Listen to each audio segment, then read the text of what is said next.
introduce our guest to you, who is Parkash Bains from Global Vegetarian.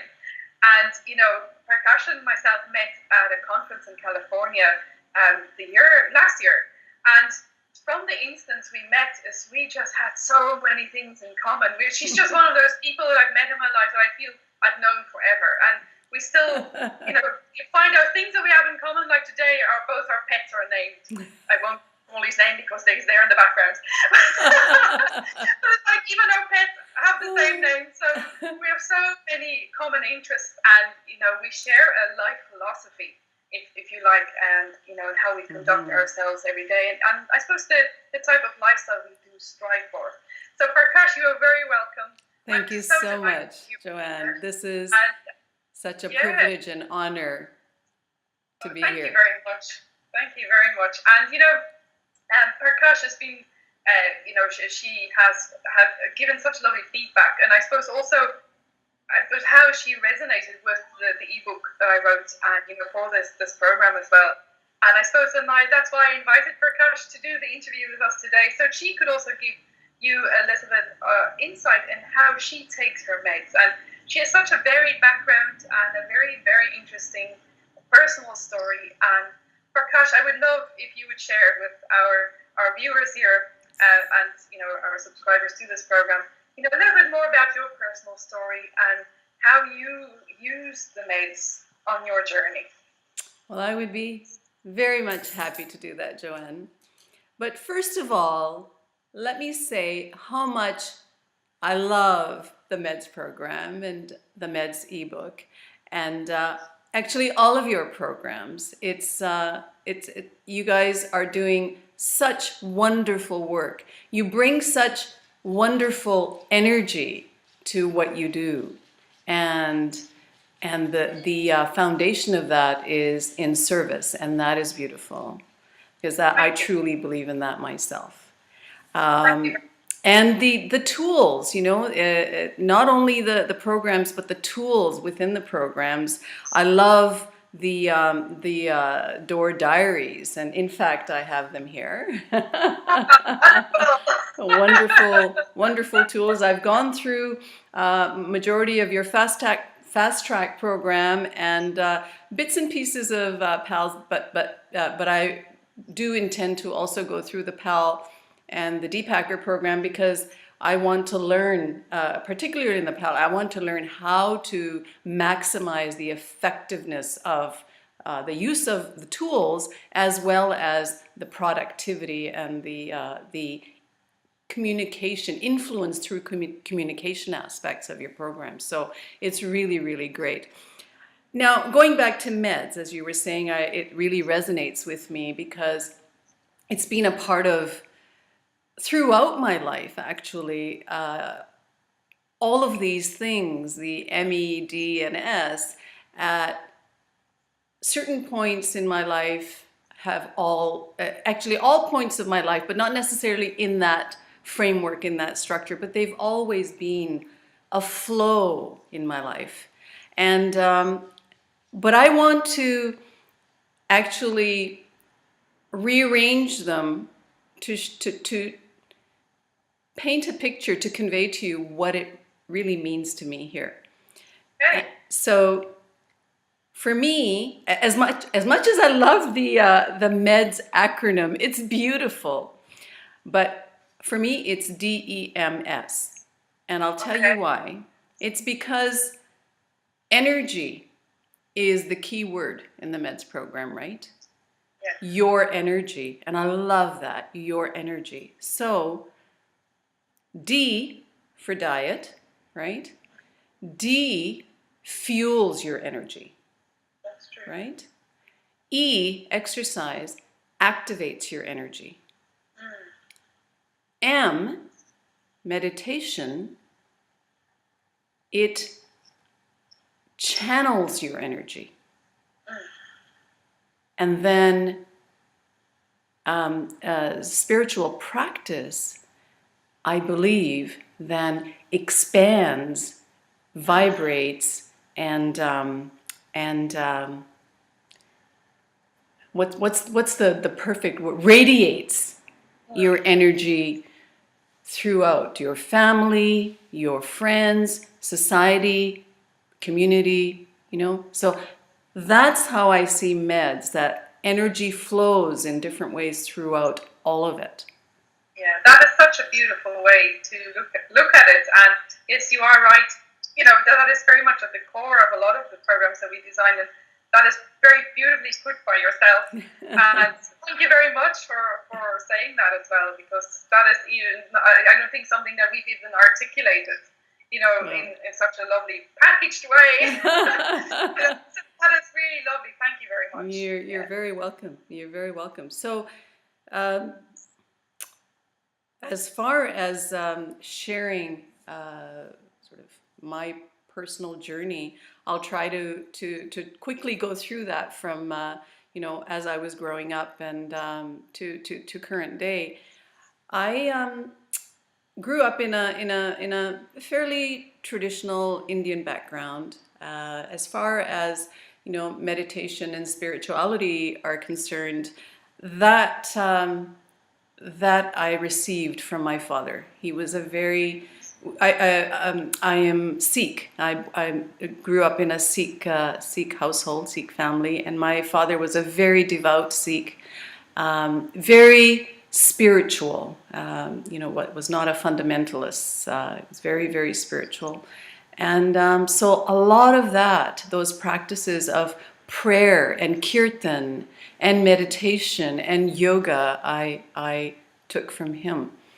Diet, nourishment and diet, of course, from my beautiful mother, who was just the most giving, loving soul on this planet.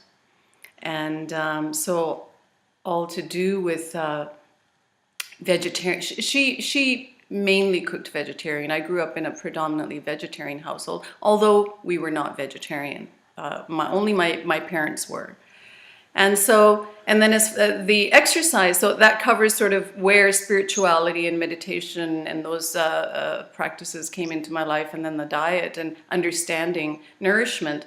And then the exercise, it was something I've always loved, an active lifestyle, right from childhood. I mean, we used to be a family that we lived in a subdivision where we had a playground, a high school playground in the just outside of our fence, and extended family, cousins, uncles, children, grandchildren, even everybody would get together on the weekends to play soccer. And so my dad would be the goalie in the field, and you know, and everyone. So you had age from, you know, 8 or 9, 10, where some of the grandkids were at the time, to, you know, 60s playing soccer together. Multi-generational soccer. That's right. That's right. And so then I grew up in that environment, and for the next 2.5 decades, I guess I worked on my education, my profession, then marriage, motherhood, career, all of that. And that was a wonderful time in my life. I mean, I was building myself up as an individual, as a professional, as a human being, as a mother, as someone that I aspired to be. And through that time, toward the latter end of that time, or midway through that time, I also went through a lot of loss in my life. In my marriage, before I had 2 healthy children, I had 2 miscarriages, and in a frame of 4 years, I lost both of my parents and my brother, who was, I'm sure he's one of my soulmates in life. And so I went through a lot of difficulty as well. But what always kept me strong was this foundation in my life of faith and trust. And, you know, it's not to say that you don't suffer, that you you don't go deep into pain, but there's always something, when you have something like that, it always helps to heal, to pull you out. Absolutely, yes. And so then after 15 years in the corporate world, in 2007, I decided that it was time to be a full-time mom. So I resigned from my position as a VP Finance and CFO, and to look after my kids who were 6 and 10 at the time, because I never really had that. You know, from the time that they were born, with my first son, I had 4 months maternity leave. I went back to work. And with the second one, it was actually only 2.5 months, because I started going back 2 days a week because I was being promoted to step into the role of CFO at the time. So I really missed that nurturing my children. So, and anyone that feels that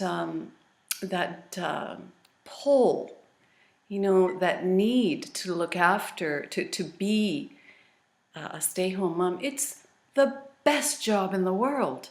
It's the most beautiful job in the world. And if you, and not we don't always have the I guess the resources or the financial freedom to be able to do that. But if you can, I never ever regretted that decision. It was the right decision, and everything is the right time when we're ready for it, right? That's true. So that was wonderful. I spent time being a school parent, a class parent. I organized library book fairs. I baked cookies for them when they came home, dropped them off, picked them up, and lunches and all that. And it was a really lovely time to spend with them. And but then 3 years after that, something very significant happened in my life. And I guess I had been, for that 2.5 decades that I was talking about, I was so giving of myself to everyone else. I was so absorbed in giving, looking after, aging, ailing parents, looking after my brother who passed away. He had 2 very young boys when he passed away. They were 8 and 10 at the time. And I felt I needed to step into his shoes and, somehow, not that I could ever fill that void, but to somehow be there, and I tried to do my best, and raising my own young children at the same time, and the demands and challenges of a career. So all of that. And I just, Joanne, 19 years of marriage. That was 19 years of marriage during this period of time. And it was a good marriage. And I had a good partner. I will never play the blame game as to, that it was somebody else's fault why my marriage fell apart. But I just felt something was missing for me, that I needed to reconnect back to who I was, who I needed to be. And my husband, as much of a wonderful companionship and friendship that we had, there was that depth of that connection missing, where I guess the best way I can explain it is that just wasn't feeding my soul. My soul was hungry. Right? He didn't believe in that the things, the practices, and the things that I really craved for to share with someone, to share with my partner. And so I guess that was coming for some years. I just absorbed myself in my kids and my career and didn't realize that that part of myself I had kept burying and burying and burying, and it was it had been buried too far. Yes. And so after 19 years of marriage, kind of all hell broke loose in my life. Because, I went into this tsunami of love, pain, a lot of emotional suffering, fear, uncertainty of will I survive? Will I lose my kids? That dilemma of do I leave or do I stay? Yes. So all of this and it was, when I went through loss of loved ones, my brother and my parents, those were not decisions made by me, right? No. This is emotional pain, suffering that is sort of brought upon you by something outside of your control. But this was a decision I had to make. Do you understand how difficult and complicated and onerous and deeply disturbing that kind of a dilemma is, right? Yes, and it doesn't matter what you really decide in that kind of situation, there's loss at the end of the day. There's loss no matter what. If I stay in it, I lose myself. Yes. And if I leave, I lose what we had, the marriage, the family, Exactly. Yeah, so that's very difficult, yeah. And that's exactly, as you were saying, at the end of the day, I had to decide, am I going to stay for me or for everyone else? Yes. And if I stay for me, am I going to then harbor resentment for the rest of my life for continuing to do this for other people? Yes. And on the other hand, if I leave, will I be judged and seen as being selfish and not being the giving person that I was expected to be? People have expectations based on who you are, who they see you to be, right? And most of my life, I lived my life according to other people's expectations of me. Yes. And all of a sudden, kind of nearing midlife and thinking, well, when do I get to be who I am and who I want to be? Absolutely. Well, So I took the fall, took the leap. that is such a brave decision to make. Well, if you can appreciate, it's a hard enough leap to make in under any circumstances in any culture, but in my culture, being of Indian Punjabi background, as I said to you before, all hell broke loose. Wow.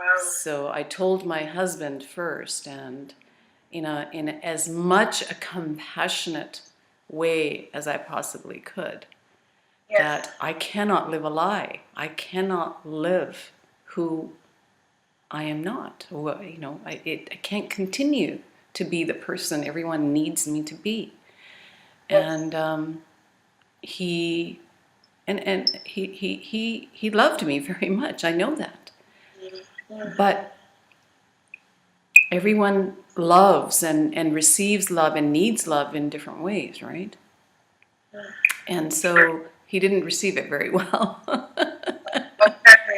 And so this struggle went on for quite a while. It took me 3 attempts to actually leave my marriage over a period of about 7 months. So you can imagine the emotional distress and trauma that entailed. And exhaustion as well. Yeah. Yeah. You know, trying to leave and then being back and leaving That's and back. right. You know. Yeah. And the emotional pain and suffering that it created for my children, this upheaval of the life that they knew. They were, only 9, almost 10 and 14 at the time.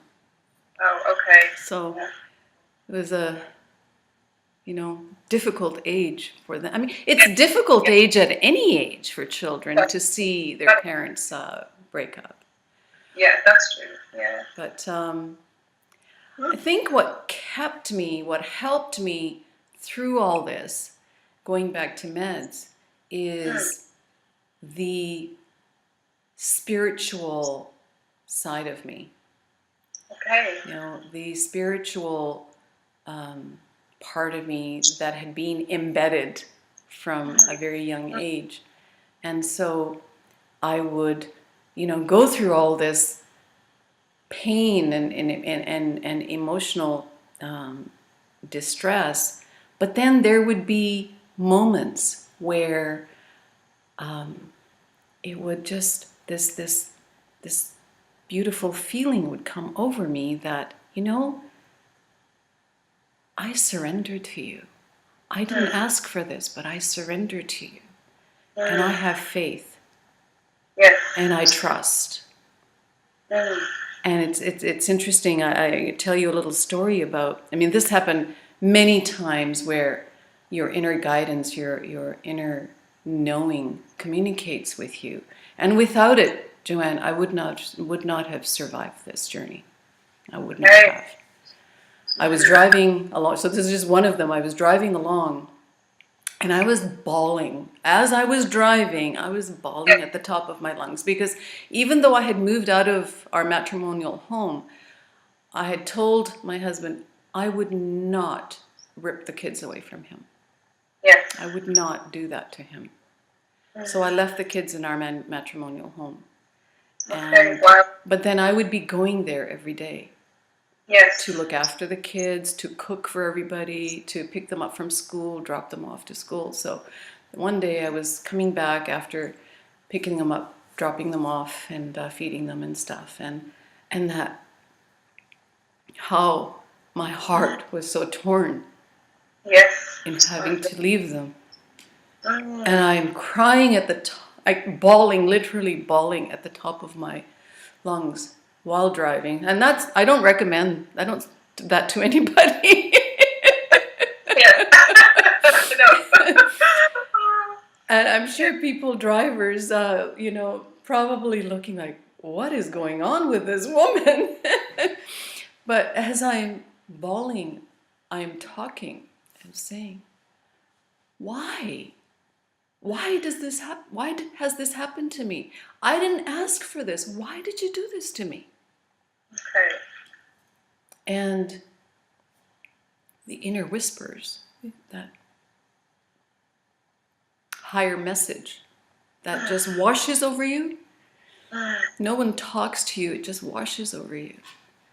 And it said, well, because this is what you need. You need to connect back to who you truly are. You've lost yourself. You need to find your way back. And the best way is that you need to go deep. You need to feel everything at a deeper level. And boy, did I feel everything at a deeper level. Negative and positive, right? Yes. The deep pain, the guilt, being riddled as a woman, as a mother, as a daughter. And my parents were no longer alive. Oh, heaven forbid. If they were alive, I don't think I could have put them through that pain. Okay. But alongside all of those deep negative emotions, feelings, there was the positive energies, the positive feelings of compassion. I learned so much more compassion for myself and definitely for others. I went through this whole process of pulling myself apart. You know, it's a glue, right? It's a glue that binds everything together. And when you tear the two pieces apart, it doesn't come off clean. There's that all the tears that come with it. So I was trying to separate that and all the tears, but then there's also the mending that was happening by feeling the depths of all of those emotions, the mending of how much I felt love for my children, and that love was going to heal their hearts. How much compassion I had for everyone around, for my husband, how much forgiveness. And there was so much. I was so conscious of judgment, of being the good daughter that I was, being the good wife that I was, the good parent that I was, the good woman that I was. Everyone was judging me for leaving. Who is this woman? Who is this mother? How could she do this? And learning to live with accepting that there's nothing I can do about people judging me. No. As long as I don't judge myself, as long as I start believing that guilt is not my penance, is not serving me. That it's something that I need to let go, because it's this heavy weight, that just brings you down. And one of the books that I read during this time was Brené Brown, Gifts of Imperfection. And another one, so I went soul searching, I went seeking deeper and deeper. And that's what that knowing, that message that said, you need to reconnect with yourself. And then when the student is ready, when the environment within you is ripe for that learning, that understanding, then all of the things start pouring into your frame of awareness, right? Absolutely. And so I gravitated to beautiful spiritual teachers through Hay House radio and Hay House authors, Dr. Wayne Dyer, Dr. Brian Wise, Louise Hay, Carolyn Mays, and so many, and reading books like Loyalty to Your Soul and Many Masters, Many Lives, and just so many, and that's where the healing and the meditation practice and the prayer came back into my life on a more regular basis, because I so was needing that. My heart so yearned for that. My soul so much needed to reconnect to that, to be able to see the light at the end of that tunnel. And this went on, for 3-4 years. I would take, 2 steps forward, 3 steps back. As I mentioned to you, it was a process, and sometimes a step forward and steps back. And then, it started moving along that I would take 3 steps forward and maybe only 2 steps back, and so on.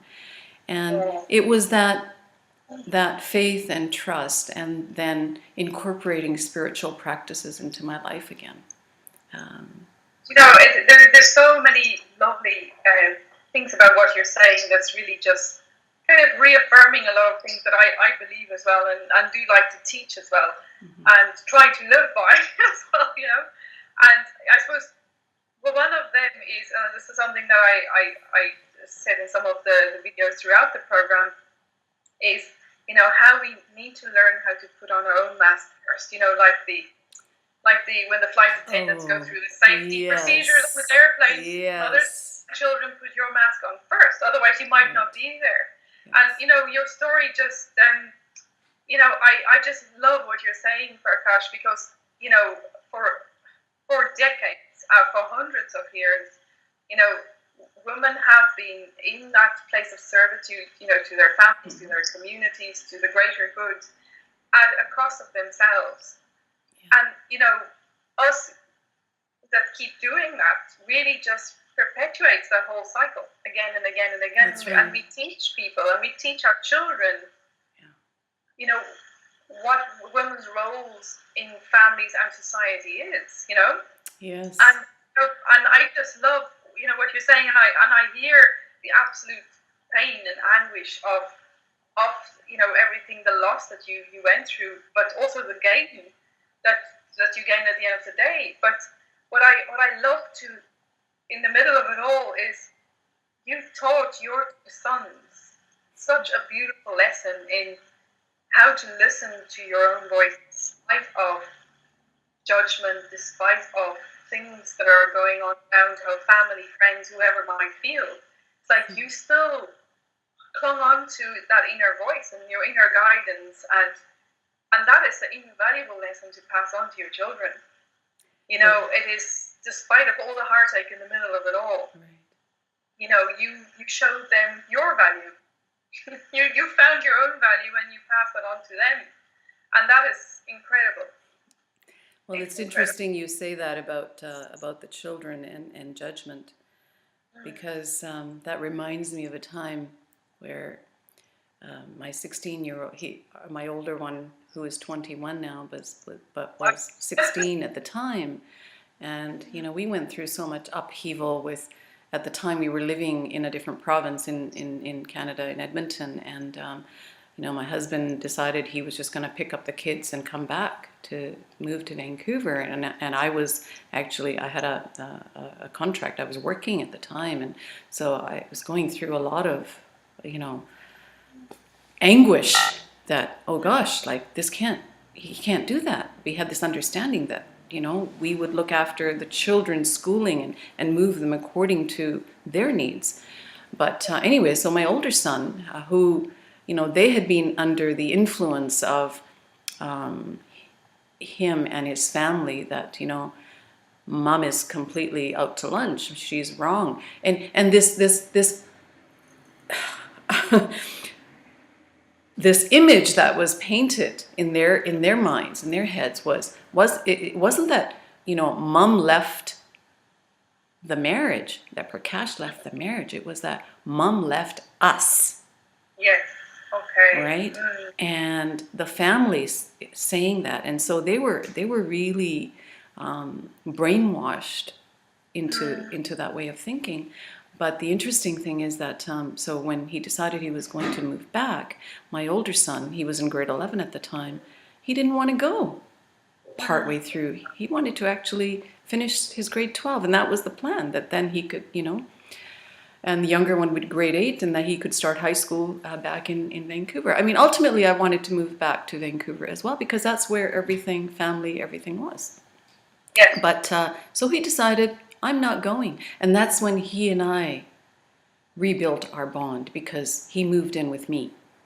Okay. And the younger one, poor guy, didn't have any choice, so he came with Dad. And it's interesting about your comment about judgment, because after, starting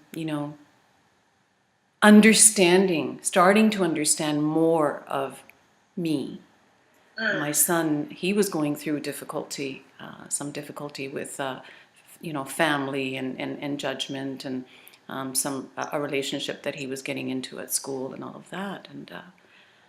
And what he said to me was, we were having a very heart-to-heart talk one day, and I was talking about, others judging me, and he said, Mom, he said, one of the greatest lessons I've learned from you is that you shouldn't succumb to other people's judgment. He says, that's what I hang my hat on. So, don't worry about what other people think or say. Absolutely. It's like, I love that your None business. of your business, right? Yeah. It's about their business. That's right. Absolutely. So true, right? But we make it our business. Emotionally, we attach to it and knowing well enough that we shouldn't. Because we have no Yes. control over that. Oh, no, Right? we don't. My goodness. And but it's like I'm just so struck with your courage, I suppose, and how much that strong pull that because you did have a choice. I had a At choice, yes. that time, you had a choice to just numb that voice or just squash it down. And there's many things available to us in life, to numb that inner voice. Absolutely. And, Yeah. but you chose not to. In fact, my husband continued to try to get me back. Wow. His methods were not always ones that would bring someone back. But he tried everything that he could, all the arsenal that he had, Yes. And so it made it that much more difficult because he wasn't letting me go. Yeah. Right. My goodness. Yeah. And then that influence on the negative influence on my children. And that was my greatest fear, Joanne. And I think up until a couple of years ago, because this whole journey started in 2010, so up until about maybe 2 years ago maximum, the fear of the connection with my children. Yes. Yeah. That was the most difficult thing for me to overcome. And I have to say, it wasn't until through the practices, the healing practices, the energetic practices that you talk about in the MEDS program, and it doesn't happen overnight, as we know, right? Anything that is valuable, that's worthwhile achieving, takes practice, takes consistent practice, right? And it wasn't until I started losing,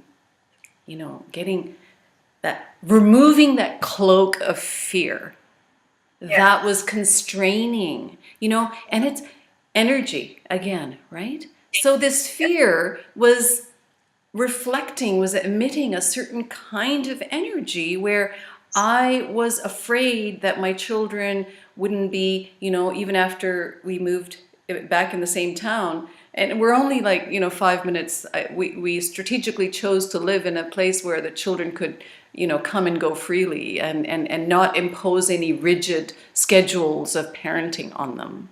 So as I said, I went through this process really letting go of my legal rights as a parent. Wow. And allowing it to come back to me. Yes.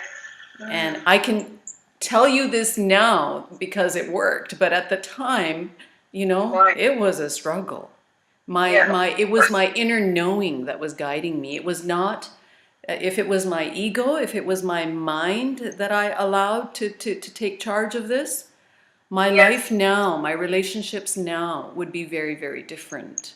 So it wasn't as I let go of that fear until then, that progressively,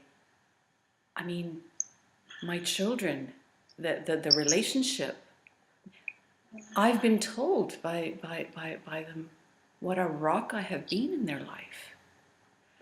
I've been told what amazing parents they have, both parents. And it's because I have a wonderful relationship with their father.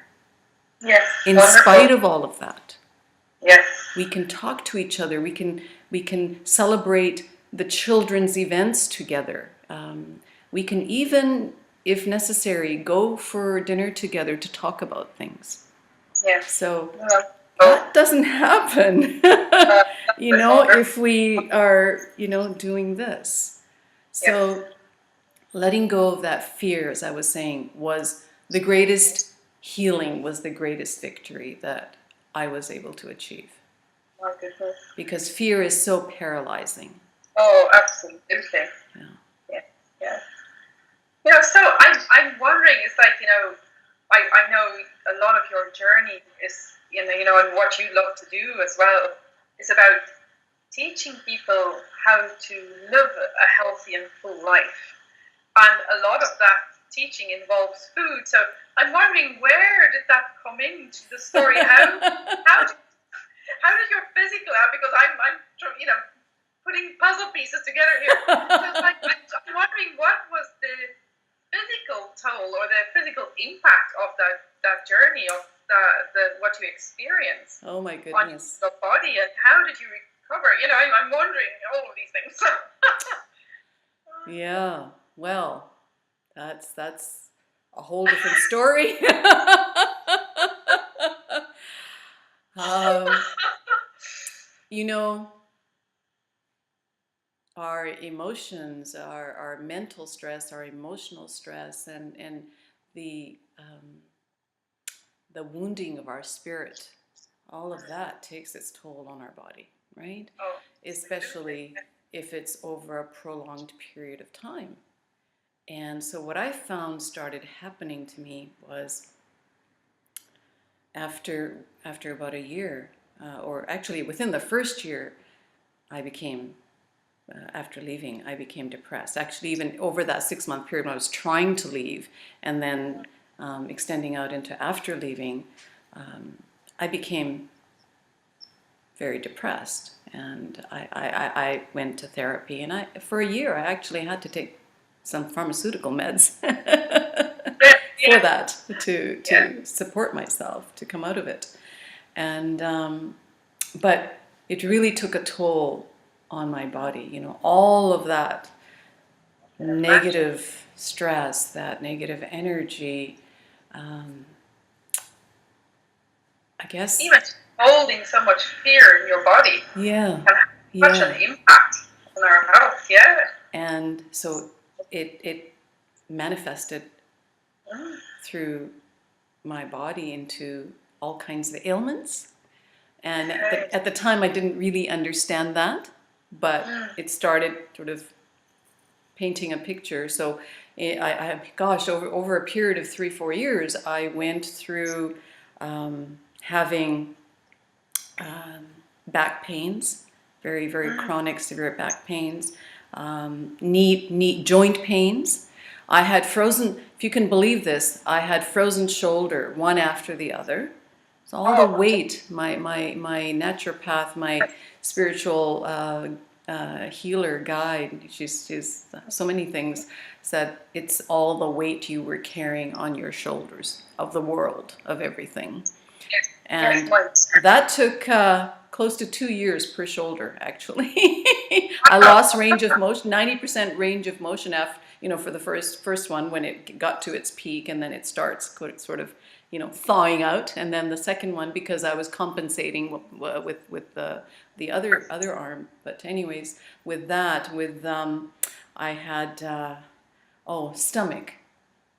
Everything kind of gets through your stomach, right? So I had awful stomach issues, digestive issues, hair loss, and so my body started feeling, started suffering as a result of all this emotional trauma.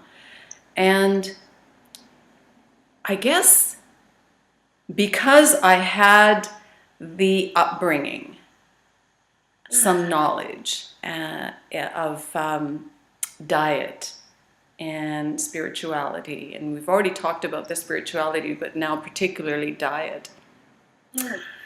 It took me back to my roots, really.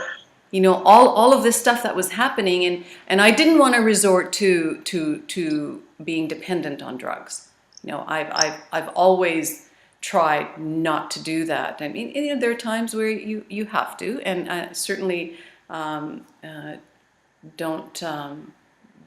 condone that. You should never take drugs, because there are times when you do have to. I have myself, but I didn't want to become dependent on that. Yes. So I wanted to look for ways to heal myself back to health.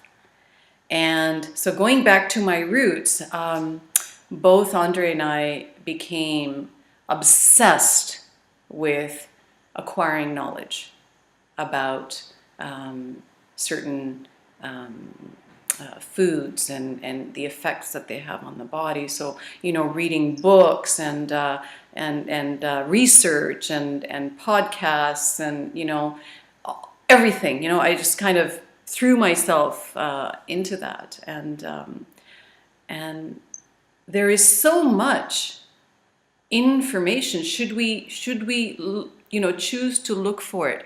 There is so much proof now, scientific proof as well, that your what obviously your diet, what you put in your body, but particularly plant-based sources, what they can do to prevent ailments as well as to heal them. Right. So anyway, we went on that journey, and in fact, it's a funny story because as far as as I mentioned to you earlier, I didn't grow up vegetarian. In fact, 19 years of marriage, I was in a meat-eating family.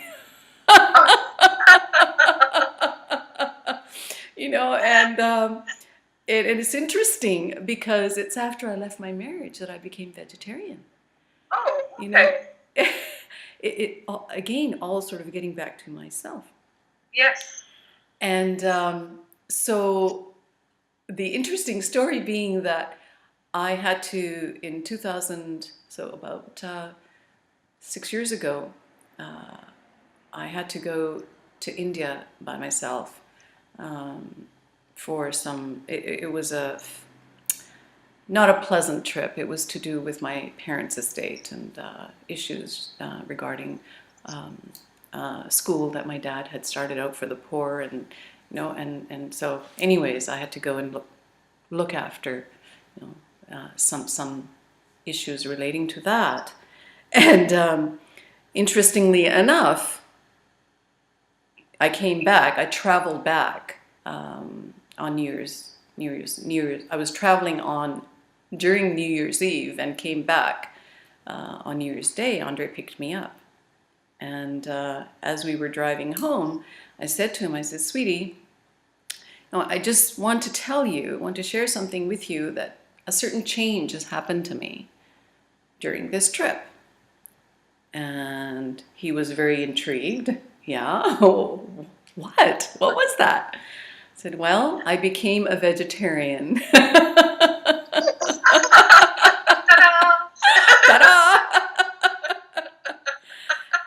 And he looked at me and looked at me again, and I said, well, I'm only sharing this with you because I'm telling you this today because it's New Year's Day, and I'm sharing this with you not to say that it's something you need to do. I'm just letting you know this is something that speaks to me, and that's a change I have made and I will continue. And it's amazing when you have a connection with a partner, how things happen. It didn't take him more than 15 seconds to say, well, then I will be vegetarian as of today too. Wow. And he said, I don't know a lot of how to do it, but I know that you do. So if you help me, we will start this journey together. There is the odd time where we will have a piece of fish that's wild, but we no longer eat meat. Okay. And so all of this research and knowledge, it was too much to keep enclosed, right? Within ourselves. as we started on this path, I just found myself to start feeling better, start feeling more energetic, and I have to say that I became a huge proponent of the healing power of spices Yes. and herbs throughout this research. And you know, in your meds program, you talk about diet, and the three essential components are hydration and juicing and alkaline foods, correct? That's right. And I wholeheartedly believe in that. And you know, the alkaline foods, our body strives to be in the middle between acidic and alkaline, right?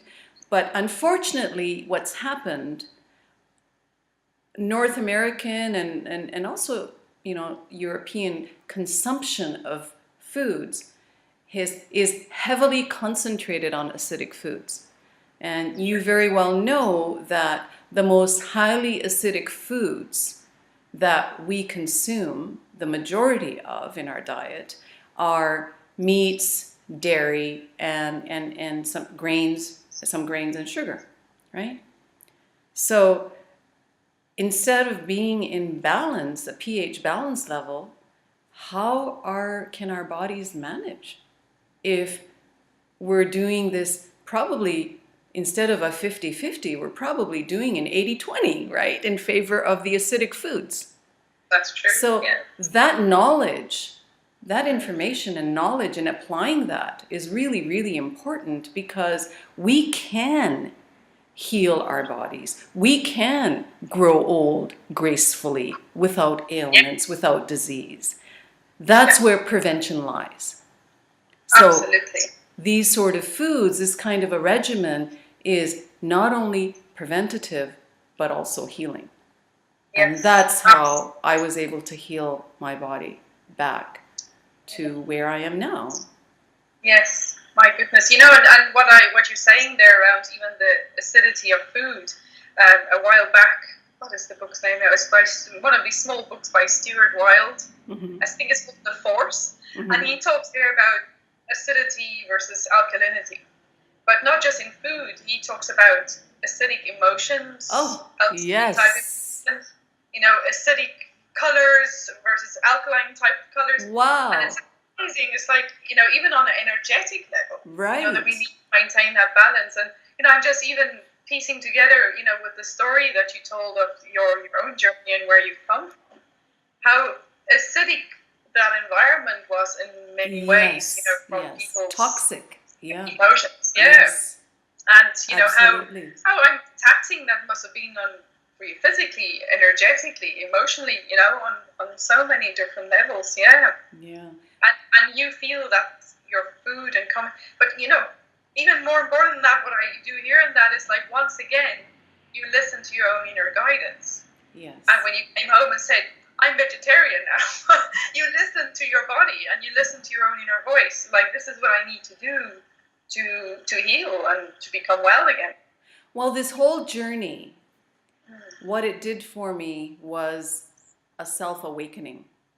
Yes. It was going deeper into myself, being reawakened, and listening, and hearing those whispers, those that inner knowing. You know, I don't know if you know of Gabrielle Bernstein. You know, she talks about, you mentioned the inner knowing, and it just reminded me of, she calls it the ing. Oh, okay. Yeah, her ing. The inner knowing is her ing. Inner guidance is her ing. So, you know, we all have that capacity. It's there. It's a question of if we choose to allow those messages, if we listen, right? Absolutely. The whispers are very, very, very, very soft, and they'll just go away if we don't pay attention. But what happens is when you awaken to yourself, then those whispers Yes. become stronger. And like you said earlier, when we awaken to ourselves and we start to listen to that, when the student is ready, the master appears. Right. You know, and just like for you, when you started listening, you met all these wonderful authors and teachers. That's right. You know, that helped you on your journey. And I hope you don't mind me saying this, but in many ways, me meeting you as well and learning what I'm learning from you in your ways of cooking and your spices and things, you know, has brought me to a place of better wellness. Well, of course I don't mind you saying that. I think that's beautiful. I love knowing that. It's like there's a part of me that's become ready to hear what you are teaching. Right. You know, and that I'm ready to embrace that more and more. And I just love the ebook that you put together about the 17 spices, and it is just beautiful, and how easy it is to actually include in my daily regime of my foods, because I love spices. I grew up in a house, so Right. you know, we always at any given moment had more spices than food in the house. Oh, fantastic. Fantastic. I grew up with a very varied palate, you know, but so I love to try new things, but to know of the healthy properties just adds a whole new layer to it, you know, to my food, because I do believe as well, you know, food is thy medicine. Absolutely, you know? Yeah. And it is so I hope you will offer that to our viewers here, the ebook, that they can download that somewhere. Oh, absolutely. You know, Joanne, it brings me so much joy. You know, this ebook that Andre and I put together. Yeah. The whole idea behind it, I mean, is it's helped me, but now I want it to help other people. You know, I want people to realize that calorie for calorie, the nutrition and the antioxidants and the anti-inflammation benefits that you get from spices are phenomenal, and they're calorie free, for crying out loud. Exactly. Even better. Right? I have to share this with you. Just on a side note, this is a book, and I would love to share it with your viewers as well. This is a book by Michael Greger, How Not to Die, and this has become my Bible, one of my Bibles, as far as all of the scientific research, and he goes through all of the diseases that are caused, that inflammation has a causal effect, and how we can heal them. Yes. No, okay. or prevent them. Yes. And of course, inflammation is directly related to the acidity of our food or the acidity of our bodies. Absolutely. In fact, you know, when we were going through all of this research, inflammation in relation to disease, and anti-inflammatories in relation to spices and a plant-based diet just kept coming back. All of those messages, they just kept coming back, those connections, right? And so that really, it took on a life of its own in my life, in our lives. And I do that with my family too, you know, with my children, teaching them. And they'll say, Mom, you know, before they would, oh, we don't want a green smoothie. We don't, you know, that's, you know, you're always pushing these green smoothies on us. But now, do you know what happens?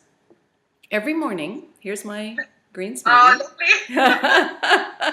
Every morning, they get their green smoothie in a to-go bottle, and they love it. They say, Mom, how do you make them taste so good? So from going, you know, from loathing them to loving them, you know, I'd say that's a victory. Yeah, absolutely. And it's not, you know, I know that they're young men at this stage, but you know, kids overall don't really like eating or drinking green things. That's right. That's right. So but you can make them tasty. Exactly. That's right. I think there's a book in that. How to get kids to drink green things. That's right. So absolutely. It brings me joy to Yeah. share the ebook with your viewers. And That's fantastic. by all means, that's the word, that's the message.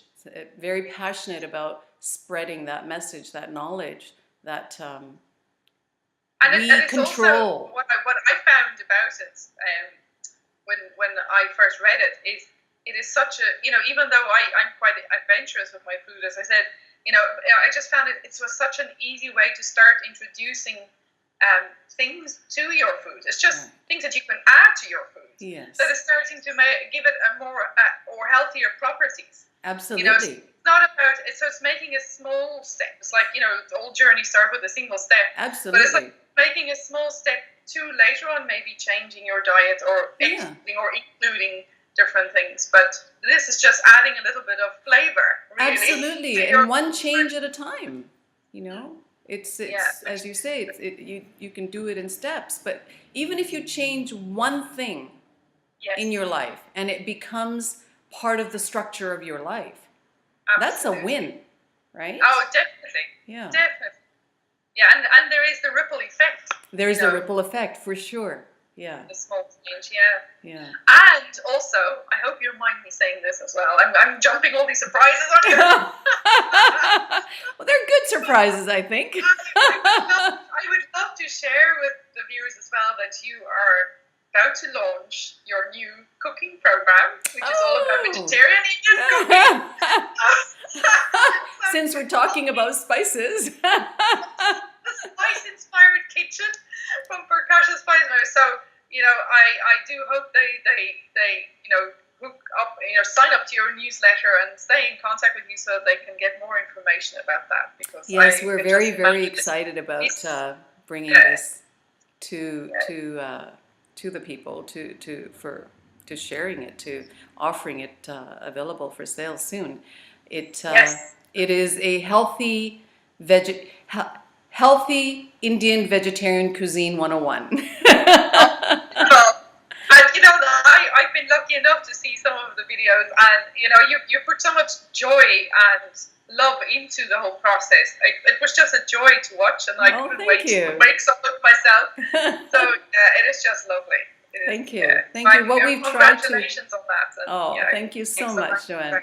What we've tried to do is, you can go and find recipes, YouTube videos anywhere, but what we've tried to do is make it into a framework with knowledge, learning, education, fun, balance, a format. It's very much like a course with loads and loads of extra information and fun things that you can learn. So that is fantastic. Be very, very, very happy to bring that on board. Fantastic. I'm looking forward to it. I can taste it already. This has been it's been such a joy to have this conversation with you. And I'm wondering if I can put you on the spot. To leave our viewers with one final statement about taking your meds, or even just anything that you truly believe will help our viewers to further their journey to connecting to themselves and connecting to their life force, if you like. Well, I believe that this body, we say our body is our temple, but how many of us really treat it as our temple, right? We need to treat our body as our dream house. Yes. Right? Right? And the sad thing is that most of us treat our prized possessions better than our bodies, right? And you can replace your possessions, but we can't replace our bodies. No. So my message to everyone, the greatest message that I want to share, that I'm so passionate about sharing with people, is that this is the only house you have to live in. Look after it as though it is the most precious thing you have, right? Yeah. We have an obligation, we have a duty to look after it. And we have the resources to look after it. So, you know, some people live to eat. They're all after, it's all about following their taste, you know, living for the taste of food. And Yeah. and that's a wonderful thing, you know. Food is a wonderful thing. It's a great addiction to have. But be addicted to the right foods, Yes. right?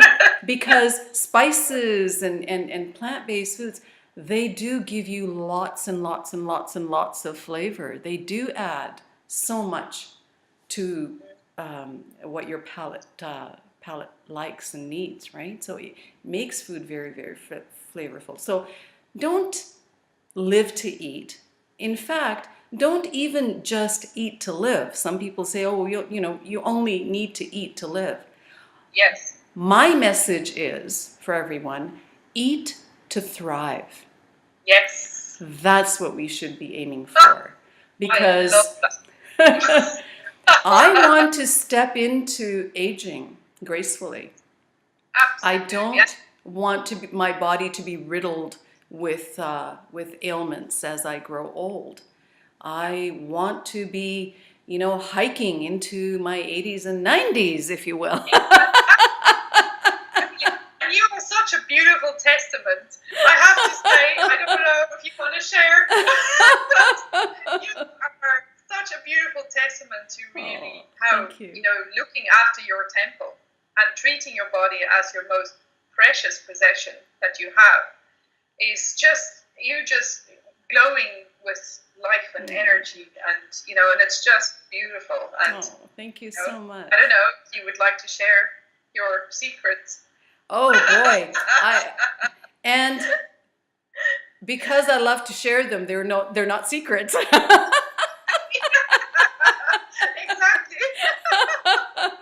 So, well, here's the regimen that both Andre and I follow in the morning. If you or anyone else is interested, I believe I've already shared it with you and Declan.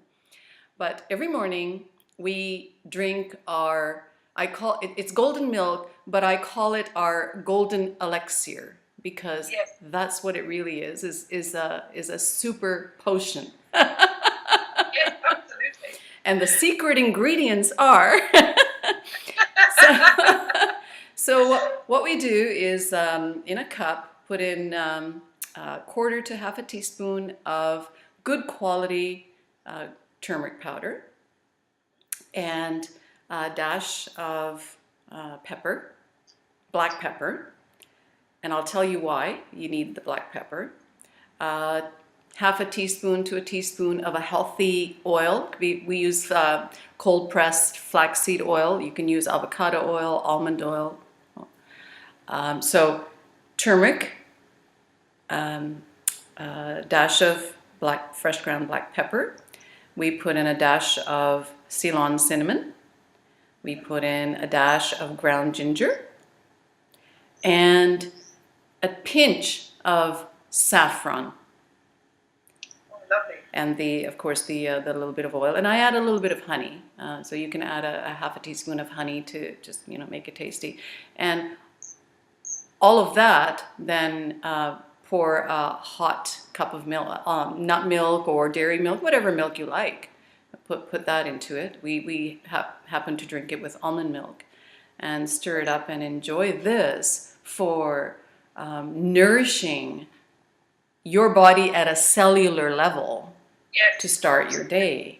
And so I would come back to the black pepper, and in that research, and this is in the ebook as well, when you use turmeric, the active compound in turmeric is curcumin. The active ingredient is curcumin, and curcumin, when we ingest turmeric, the liver will try to get rid of whatever it can that it doesn't feel it needs to absorb into the body, right? So what the black pepper, the active ingredient in black pepper is piperine, however you pronounce that. And that binds with the curcumin and makes it more bioavailable. In other words, our body is able to absorb it. Like, I'm not saying twice as much, but 10, 20 fold. Okay. And same with the fat, the healthy fat. That also helps with greater absorption. You know, when we take vitamins, they say we maybe retain 10%, if that, of the vitamins we take. It's because the body doesn't absorb the majority of what goes in, right? Yeah. If it doesn't have to process it. So that's the golden elixir that we drink every morning. And I have to tell you, Joanne, my knee pains, they used to be horrible. My joint pains, they used to be horrible. And I have to tell you, tell you how bad they used to be. That I suffered for 2 years with like going to a movie, for example, sitting through a movie. I was not able to sit through a movie without like constant fidgeting and trying to get comfortable. And it was painful. It was actual pain in my knees.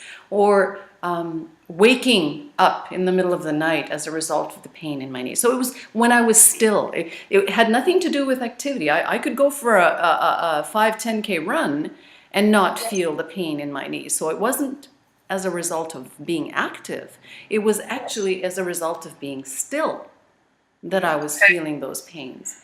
And so as a result of this research and knowledge, a couple of years ago, started applying turmeric, this way of using turmeric in our daily regimen. And within natural remedies take time. They're not like drugs where you take it and it's a quick fix and it relieves the symptoms. This will relieve the symptoms, but it will heal you from the inside out over time. So within 3 to 6 months, it took about 3 months for me to start noticing the difference. And after about 6 months, those pains went away. I had elbow pain, tennis elbow as well. And I no longer suffer from those pains. Isn't that amazing? Saffron, for example, is they've done clinical studies where they've put it head to head with the leading antidepressant drugs. And guess what? Saffron was as effective, but here's the thing. It was as effective as the leading drug, however, without the side effects of drugs. And that's the beauty of using nature to heal, because you don't get those horrible side effects. Yeah. So. Wow. That is such a great extra gift. I hope will you type out the recipe for us? Oh, I absolutely will. Yeah. I absolutely will, because that recipe is not in the ebook, but I will share it with your viewers for sure. That'd be wonderful. Yeah. So we have to show the video and people can make it then.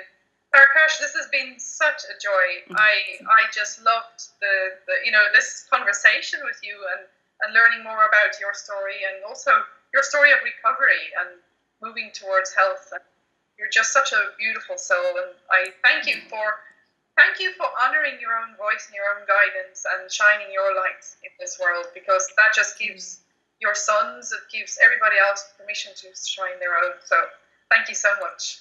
Thank you. Thank you so much for spending the time having this conversation.